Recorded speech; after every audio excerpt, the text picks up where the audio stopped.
Nous vous invitons à vous abonner si ce n'est pas encore fait, à activer la cloche pour être au courant de nos prochaines vidéos, à nous suivre sur nos réseaux Facebook, Instagram, adventiste.mq. Bon visionnage et prenez soin de vous. Vous avez besoin d'aide. Vous souhaitez vous entretenir avec un pasteur, un psychologue, un conseiller en relation d'aide.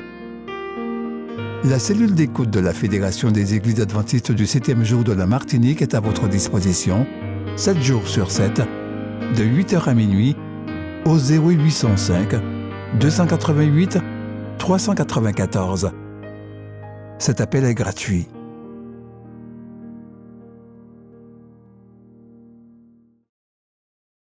Faites l'expérience Espérance Média. Vibrez, écoutez et regardez. Votre radio Espérance FM en direct. Les podcasts de vos émissions préférées, les worship moments, tout à portée de main en un clic. Téléchargez dès maintenant l'application Espérance Média, disponible sous les plateformes de téléchargement Apple Store et Google Play.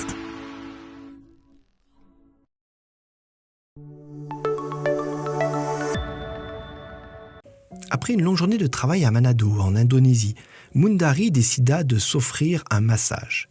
Il se rendit dans un centre de réhabilitation pour les personnes malvoyantes et demanda si l'un des étudiants pouvait pratiquer sur lui ces nouvelles techniques de massage.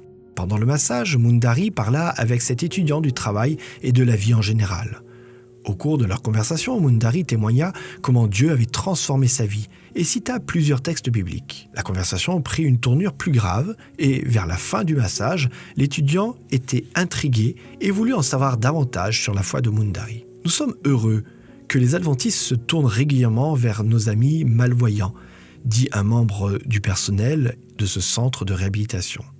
Ces gens ont besoin de se sentir acceptés et qu'on s'occupe d'eux. Leur objectif est de pouvoir vivre de manière indépendante et d'être acceptés par la société. Tandis que certains organismes nous visitent une fois par an, vos visites régulières nous disent que les adventistes se soucient vraiment de nous. De nombreuses personnes malvoyantes ont même accepté l'invitation de Mundari à participer au culte à l'église adventiste.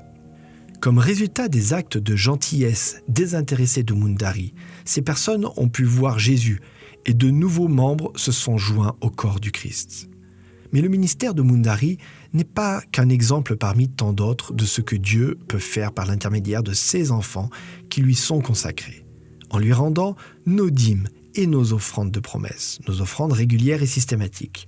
Nous pouvons offrir une lumière spirituelle aux personnes qui sont encore spirituellement malvoyantes dans le monde entier.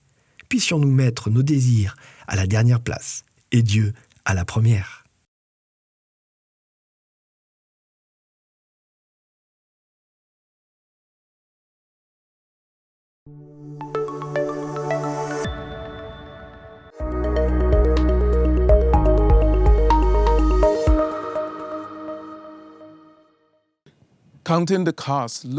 Calculer le coût. Luc chapitre 14, versets 28 à 30. Les êtres humains sont généralement divisés en 3 classes principales lorsqu'il s'agit de pouvoir économique. La classe supérieure, la classe moyenne et la classe inférieure. La vie semble devenir de plus en plus difficile en raison de l'augmentation du coût de la vie. Je pense que nous connaissons les vacances bien méritées, le coût d'une maison de rêve,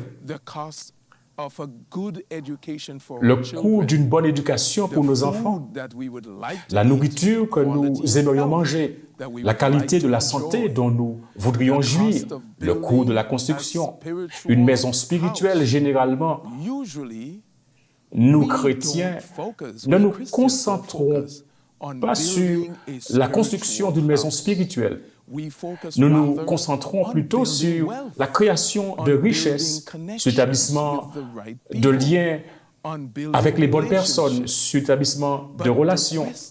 Mais la question que nous devrions considérer ici, aujourd'hui, est quel est le coût de la construction d'une maison spirituelle solide. Dans Marc chapitre 1, verset 35, la Bible dit Vers le matin, pendant qu'il faisait encore très sombre, il se leva et sortit pour aller dans un lieu désert où il pria. La question qui vous était adressée, comment est votre dévotion spirituelle? Quelle est votre dévotion personnelle? Combien de temps passez-vous à lire, à étudier les Écritures? Combien de temps passez-vous à partager votre foi? Combien de temps passez-vous simplement à prier? Combien de temps? Combien de votre temps? De votre temps, de vos talents, de vos temples, de vos trésors, investissez-vous dans le royaume de Dieu? Quel genre de maison construisez-vous? Quelle qualité de maison spirituelle construisez-vous? La Bible dit, examinez-vous. Nous devons nous examiner pour savoir si nous sommes ou non dans la foi. Matthieu chapitre 6, verset 24 déclare, « Nul ne peut servir deux maîtres, car ou il haïra l'un et aimera l'autre, ou il s'attachera à l'un et méprisera l'autre. Vous ne pouvez servir Dieu et Mammon. » Nous ne pouvons donc avoir le meilleur des deux mondes. Nous devons consacrer totalement notre vie à Dieu. 2 Corinthiens chapitre 13, verset 5 déclare « Examinez-vous vous-même pour savoir si vous êtes dans la foi. Éprouvez-vous vous-même. Ne reconnaissez-vous pas que Jésus-Christ est en vous?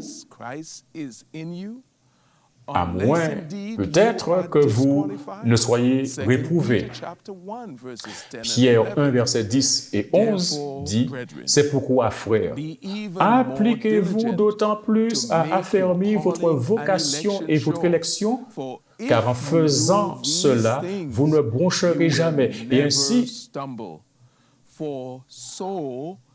en effet, que l'entrée dans le royaume éternel de notre Seigneur et Sauveur Jésus-Christ vous sera pleinement accordée. Jésus est notre exemple. Il est notre exemple. Dans cette Église moderne, nous avons très peu de temps pour étudier la parole et nous devons passer du temps à étudier la parole de Dieu. Et c'est pourquoi nous devons donner la priorité à notre école du sabbat. La maturité spirituelle n'est plus la priorité de nombreux chrétiens. Un disciple est celui qui suit l'enseignement d'un autre. Et si nous sommes disciples du Christ, nous devons suivre son enseignement. Et c'est pourquoi, en tant qu'adventistes du 7e jour, nous croyons toujours que la Bible est la seule règle de foi et de pratique pour le chrétien.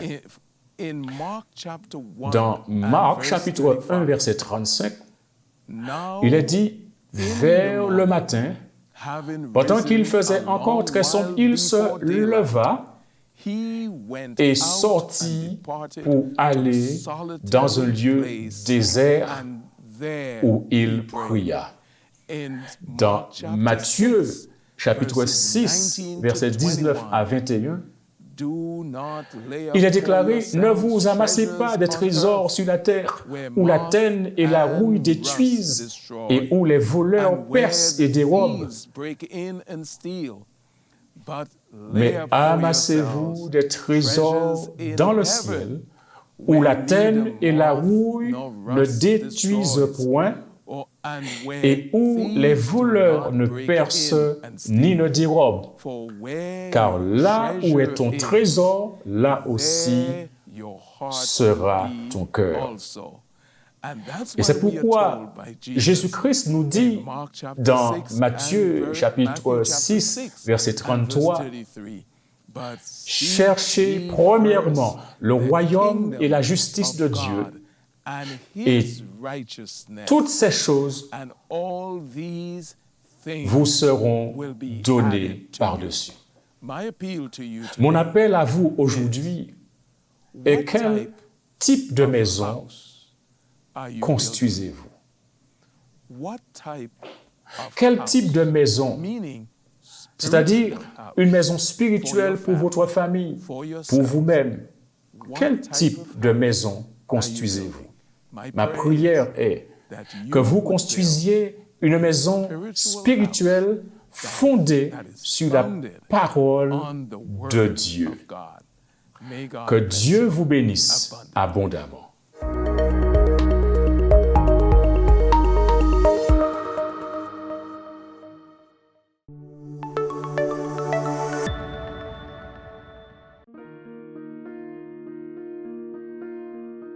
Vous avez besoin d'aide. Vous souhaitez vous entretenir avec un pasteur, un psychologue, un conseiller en relation d'aide. La cellule d'écoute de la Fédération des Églises adventistes du 7e jour de la Martinique est à votre disposition, 7 jours sur 7, de 8h à minuit, au 0805 288 394. Cet appel est gratuit.